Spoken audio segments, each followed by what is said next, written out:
Hello, and welcome to another new location in the SamTheAnthro universe. So if you're like me, January is this time of reflection, this time to look back beyond to the year that has just passed, and wonder, man, how can I make sure I don't screw up that massively again? This January, I'm especially doing a lot of reflecting, since this will mark 4 years since I first started this SamTheAnthro channel.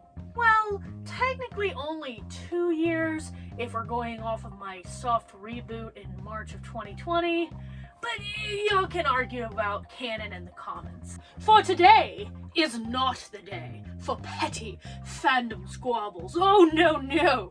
Today is the day that I, dear viewer, go through my YouTube videos. Well, only the videos after March of 2020, and decide which amongst them will rank as supreme tier. So without further ado, before my audience gets bored, let's get a ranking.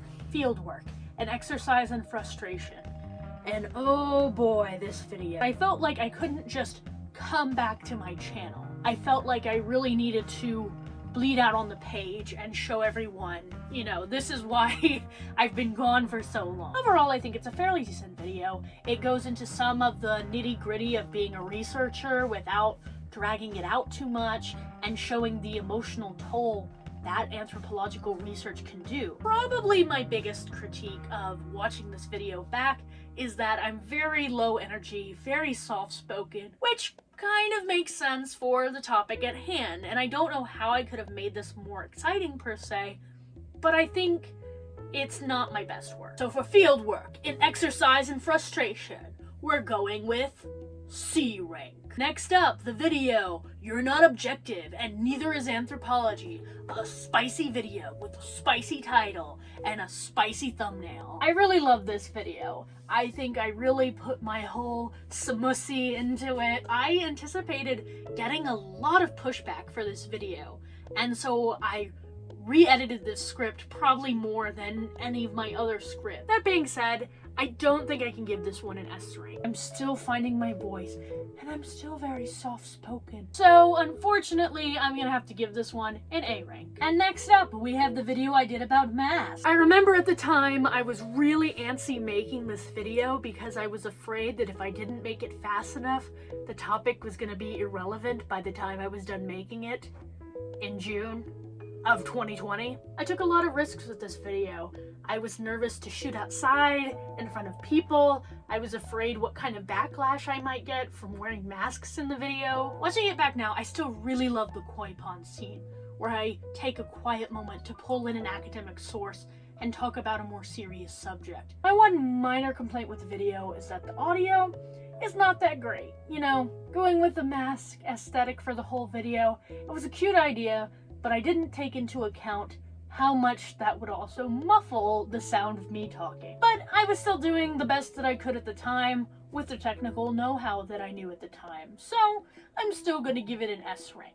And if you disagree with me, you can fight me in the comments. Now on to the next video. Is anecdotal evidence useless? Overall, this video could've used a rewrite. I think at this point, I'm still really struggling with the idea of who is my audience, you know? Are they people with only a introductory understanding of anthropology who need introductory concepts explained to them? Or are they a bunch of anthropology nerds who are gonna get an opaque Malinowski joke? There are some parts of the video that I still really like. I like the changing scenery. I like the what can you take from this portion at the end of the video. I especially like the part where I explain positionality by looking at different angles on the same bridge. I just think it needed some more work before I put it out. Solid B. And next we have the Ace Your Anthro video. Again, I was really struggling with the idea of who are these videos for? Who am I making these videos for? And I thought, I'm making them for introductory level anthropology students. And I thought, well, if that's the case, I really should be making more Anthro 101 introductory level type content. But my heart just wasn't in it. I remember editing the video and thinking, who's going to watch this? This is so boring. And I probably should have just bit the bullet deleted the video as soon as I realized that it was boring. Why did I anticipate that other people would like it? Unless there's just a huge demand for this type of video again, I highly doubt I'll make anything like it again, and it just feels like filler content to me. So this one's gonna be a D. Then we get to the Is Walking a Research Method video, which I think I have a solid mixed opinion about. I like that the video is way more experimental than the last video, and that I'm trying something new again, but it feels like it comes off a bit navel-gazy to me, and there could have been more anthropology in this anthropology video. Overall, the video is decent, even if it feels like it didn't accomplish much, and the sound levels probably could have been better on it. Solid B. Then we have 2020, The Time That Time Broke. Has a solid title, a thumbnail that needs work, and also that it was laughable that, again, in November of 2020, I thought that COVID was basically over and winding down. Oh, how young we were. But I like that I did a video about time. I think it's a subject in anthropology with a lot of breadth, so we're gonna give this one an A. Then we have my 2020 Rewind video, and boy, once again, thumbnail could have used a second draft. This felt like a video that I had to make because at this point, we were getting to the 1-year anniversary of COVID being a thing in the world, and it felt like all I was thinking about, and I just had the myth of Sisyphus playing over and over and over again in my brain, and I felt like I needed to say something about it before any other thoughts could come through. I also have a lot of friends who center plants in their anthropology analysis, and I thought it would be kind of a cool idea to try and take my environment and take the focus off myself and say, okay, what kind of anthropological video can I do just looking at these trees, just looking about the environment of my childhood, something that I'm so familiar with that's probably not super familiar to people who didn't grow up in South Texas. So overall, not a bad video. I think that the ideas could have been better tied together and made more snappy, but I also understand the mental health space that I was in at that time. So we're gonna go with a C. And then we have this video. It feels very first drafty and over emotional, and it doesn't have enough anthropology in it. A C. Then we have my video on how to read ethnographies. This is the video in 2021 that gets the closest to my vision of what my channel should be.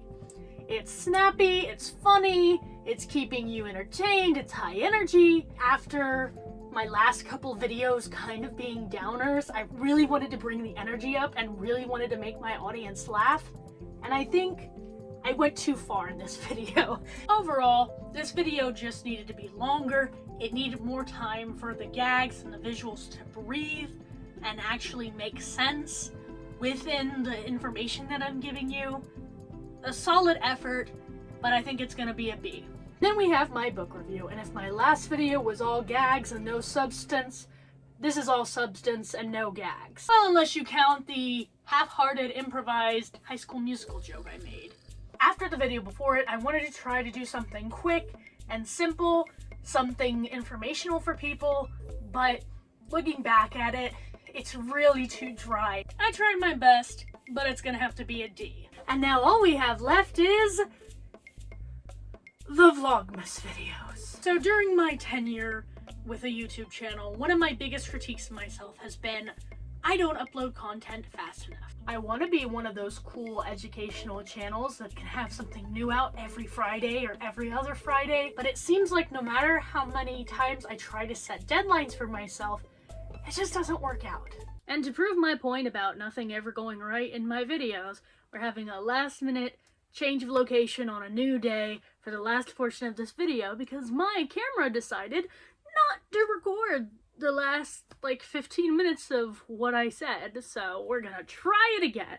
So yeah, Vlogmas, my failed experiment. I want to do Vlogmas as a way to try and jumpstart my creativity, to say, okay, we're gonna give ourselves as little time as possible to prepare. What can we make when we're basically working off the fly? We're doing 12 days of vlogs, No negotiations, no thinking about it for a month before you start recording, just hit the ground running. That would be the thing to get me out of this funk. And unfortunately, that did not work. Arguably, the only thing that was accomplished by trying to force myself to make 12 days worth of videos was just sending myself into a panic every day about, oh no, it's 2 p.m. and I'm barely writing the script and this has to be out by 10 o'clock tonight. What am I gonna do? Wouldn't you know it? Panic is not terribly good for my creative process. I don't think it was a complete waste because I did learn a little bit about my own creative process, but overall I'd have to say those Vlogmas videos are definitely F tier. That's my tier list of what I think is the best and the worst out of my content. And if you don't agree with me, we can tussle in the comments. We can just tussle about video rankings. Just leave a comment saying what you think is the best and the worst. You know, when I initially started rewatching all my old videos, there was a tiny part of me that was kind of worried that I'd look back on what I've created so far and think, oh man, this girl, she's running out of ideas. She's made all of the good videos that she's capable of making, and I should just cash it out now. It's not gonna get better than this. But that really wasn't the thought process that I took away from all of this. In fact, I'd say it's probably the opposite. I feel like I'm far from the best video that I've ever made, which is kind of intimidating, but I also think is kind of exciting too. I'm really excited to start out on those new videos, to see where I can go next. What's the next leg of the SamTheAnthro journey? Look forward to new videos coming to you February-ish. I'm still working on speeding up my creative process. Before you go, don't forget to like, comment, and subscribe. I'd really love to hit 1,000 subscribers by the end of this year. And I can only do that with the help of you and viewers like you. So,